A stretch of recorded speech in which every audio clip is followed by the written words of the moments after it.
Hey, what's going on, guys? It's John back with another video, and today we're going to pick up where we left off in our beginner series for how to play piano. We're going to be following up on the intervals, okay? So in this video, we're going to be talking about how to build scales, okay? And a scale is just a collection of intervals, okay? It's a collection of intervals or notes that we then string together to create a scale, all right? So to start, we are going to look at an interval of a major second and a minor second. We're going to be using that today to build our scales, okay?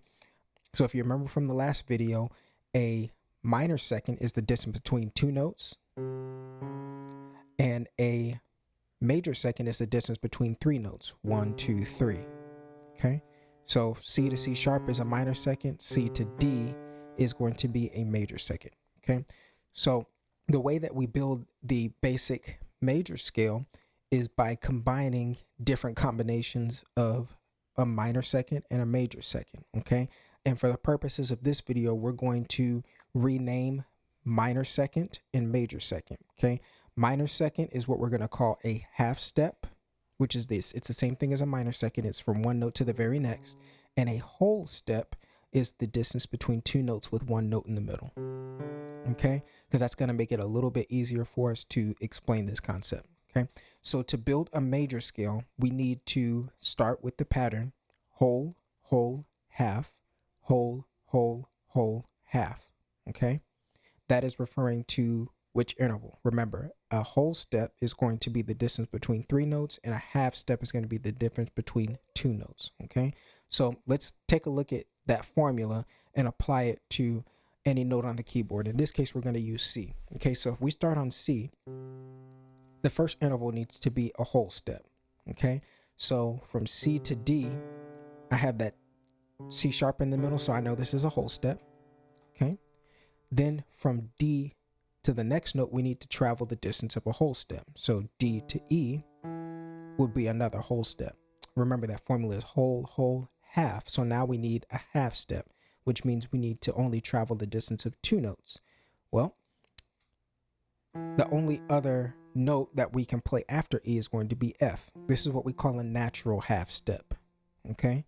If you look at the notes E and F and B and C, those are what we call natural half steps because they occur naturally in the pattern of the keyboard. Normally a half step from any other note would be from a white note to a black note or a black note to a white note. But in this case, we have two white notes that create that half step for us, okay? So we have a whole step from here to here. We have a whole step from here to here. Then we have a half step from E to F. Now we need to have three more whole steps, okay? So F to G is a whole step, G to A is a whole step, A to B is a whole step, and then we need one more half step. And then we've already discussed that this is a natural half step, okay? So now we have all the notes that are a part of our C major scale. So if we play those notes in succession melodically, we get,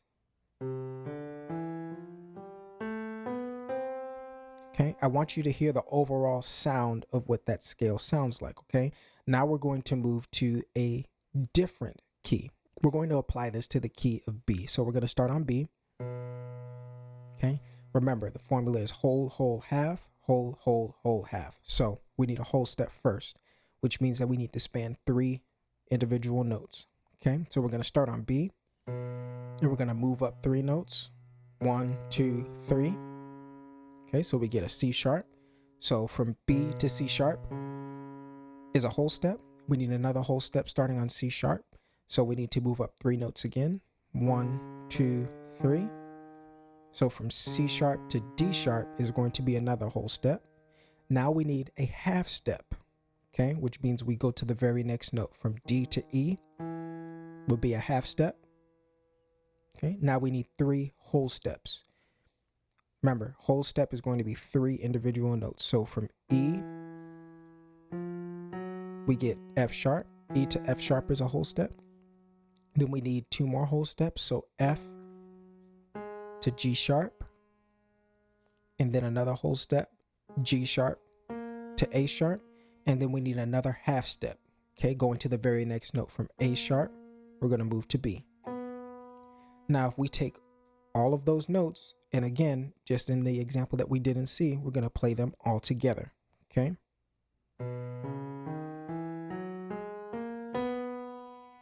Okay.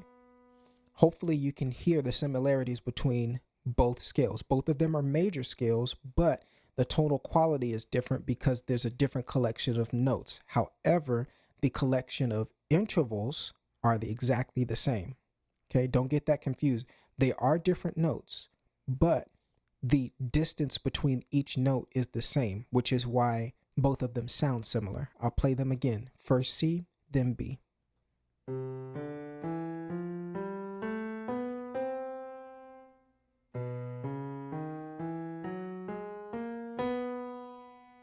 That is how we build our major scale. Okay, now the major scale, I like to call it the mother scale, because when we get into more obscure scales, when we get into minor scales, when we get into modes and stuff like that, we're always going to be referring back to the major scale. Once you memorize your major scale, then every other scale is just an alteration of your major scale. Okay, so I want you guys to take that concept, I want you to apply it to all 12 keys. Okay, so from C all the way up to B and all the notes in between, I want you to try and master those major scales and try and figure them out. Use that concept of whole, whole, half, whole, whole, whole, half. Okay. And then once you get that, you'll be ready for the next lesson that's going to be coming up soon, where we take these scales and we build chords out of them. Okay. You're almost there. You're almost there. Hang in there. If this video was helpful to you guys, go on ahead and like, share, and comment down below if you have any questions. Until the next one, you guys have a good one.